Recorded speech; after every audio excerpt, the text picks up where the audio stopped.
Good afternoon to all my friends and family back at Dayton MMA TKD. So I'm sitting here Saturday afternoon. I had to come into the office to meet with my project team. But that has its benefits, right? Because it's Saturday, I get to dress classy. Because, I mean, what's more classy than a mismatching tracksuit top and sweatpants, you ask? Nothing, but I digress. Last time we talked about the idea of being polished, right? And one of the pieces of being polished was to be willing to ask for help from others. And I want to acknowledge that that can be a really intimidating thing because it involves putting yourself out there. You have to open yourself up or open things up that you've worked very hard on for others to assess. And sometimes people are going to like what they see in that, but sometimes they won't.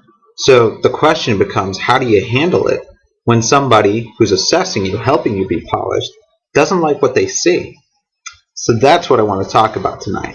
The concept of humility. What do I do in that sort of situation? So picture this. You spend weeks working on a new technique. You spend hours going over it, picking it apart. You throw that technique hundreds of times. I'm talking hundreds of times. You're staying up till 10 at night, throwing around kick in your room or doing white belt kata in your room so many times that your parents are coming into your room going like, seriously, go to bed, or I will duct tape you to this bed, right? Now, you know that you want to be polished and that it can help if others check your workout, right? So, because you know these things and because you desire to be polished, you ask Mr. Theo to take a look at what you've done. Hey, Mr. Theo. Hey. Did you look at this white belt kata? I've worked really hard on it. Like, seriously, you're going to be super impressed. So, on the one hand, right at that moment, you know how much you've practiced. You're proud of how well you've learned that technique, whatever the kata is, whatever the block or punch or kick is, right? But on the other hand, you want to be as good as Mr. Theo, so you want his feedback. You want his help to figure out how to do that technique as well as he does. So say he watches your technique or your form, and he says that it's coming along, but you still have a lot of work to do, right? So there's a choice in that moment, right? Because you're feeling a little bit crushed. You just worked so hard. I mean, my parents duct taped me to a bed. Seriously. How much more dedicated can I be? Duct taped to a bed. Really? But, on the other hand, you know that you're maybe not as good as you could be. So, here's the choice that happens at that very moment. You can go one way, you can go the other. One way is choosing to be arrogant. The other way is choosing to be humble. If you're arrogant, then you'll tell yourself that Mr. Theo is crazy. What does he know? You'll say that Mr. Theo is being unfair. You'll keep on doing what you were doing instead of listening to the feedback and working on the things that he tells you to work on, right?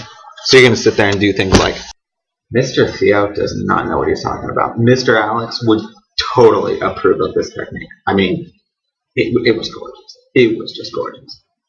What do you mean my high blocks aren't high enough? I mean, it's like, how much higher could it be? Really? Come on, that's fine.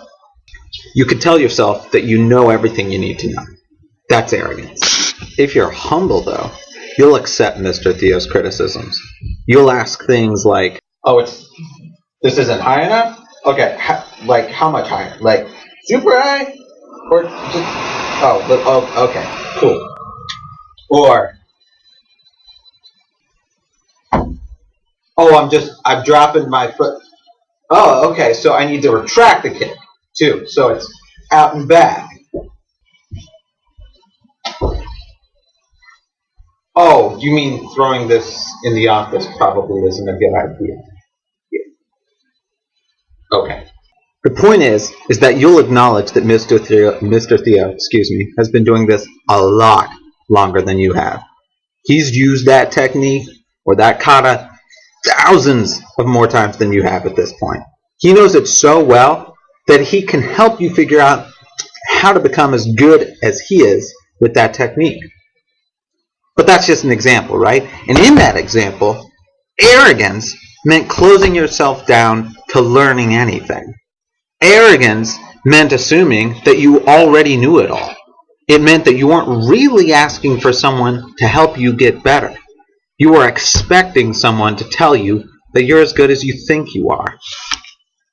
But in that example, being humble, the humble response, meant opening yourself up to learning. It meant knowing that you're never really done learning. Not even like until you're really old. You're still not done learning. It means knowing that you will never, ever, ever know it all. It means that the only thing you're expecting when you ask for someone's help is that they will try to help you. Humility is also a fundamentally important part of being a teacher. As you grow older and gain more knowledge, you'll begin to help others gain the knowledge that you already have. And think about, for you intermediate belts and Henry, you as an advanced belt, think about the times where you've had to go back, or Theo and I have asked you to go back and help junior rank people, right? So humility was a fundamental part of that. If you're not humble in those moments, then you come off as a know-it-all and not the sort of person that people like or will listen to, right? An arrogant teacher is one who acts as though they know everything. They're the sort of people who act as if they have no idea why other people don't know what they know already. So things like, you seriously don't know how to throw a front kick? I mean, you raise your knee, you kick and you retract. I mean, how hard can that be? Yeah. That's an arrogant teacher. Do you want to train with that person? Do you want to train under that person? Now, conversely, a humble teacher is one who knows that they know something, even though they don't know everything. And they don't assume that others should know everything that they already know. Otherwise, why would they be asking you for help, right? So a humble teacher would say things like, oh, you don't know how to throw a front kick? Cool. Would you like me to show you how? Or help you work on the parts you're finding, having difficulty with? The key aspect of being a humble teacher is treating learners with respect. Now, you want to be a good martial artist? Well, I say that there is nothing, simply nothing, more valuable to all martial artists. I don't care what kind of style you train. Yes, even Tai Chi people. Even Tai Chi people. They just express their humility very slowly and calmly. But all martial artists agree that humility is a fundamental principle of what we do. It's part of our lifestyle. No ifs, ands, or buts about it. The most highly ranked, most incredibly skilled, fantastic martial artists I've ever met were also amongst the most humble people I've ever met. Ever. They've learned that learning is a lifelong process, both in the dojo and outside of it. They believe they can learn something from everyone, including people who have just started training. They never consider whether they're better or worse than somebody else. That never even enters into their minds. They are so focused on their own struggle to become better tomorrow than they are today that they don't put themselves on a scale against other people. And they are always, always, always encouraging when they teach, and they never treat others as stupid for not knowing what they already know.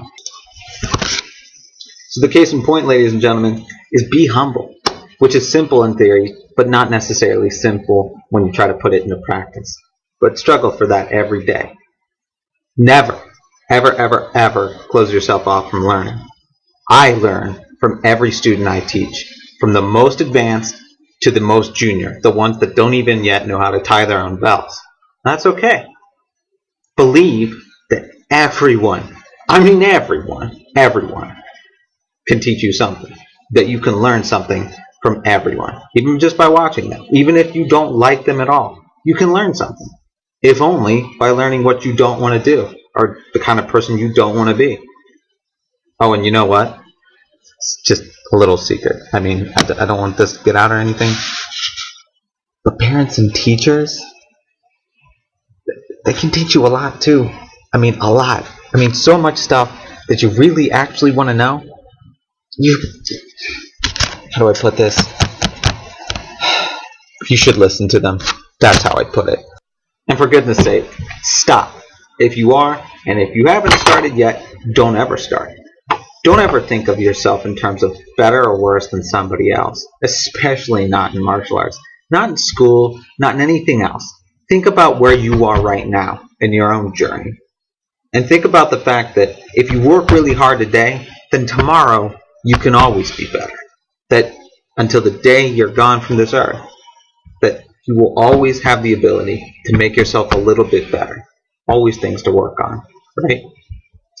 So that's it, ladies and gentlemen. My piece about humility. I'm going to go home, rock out my styling Shaq jacket, and try not to freeze to death out there. Hope you all have a great weekend. Bye.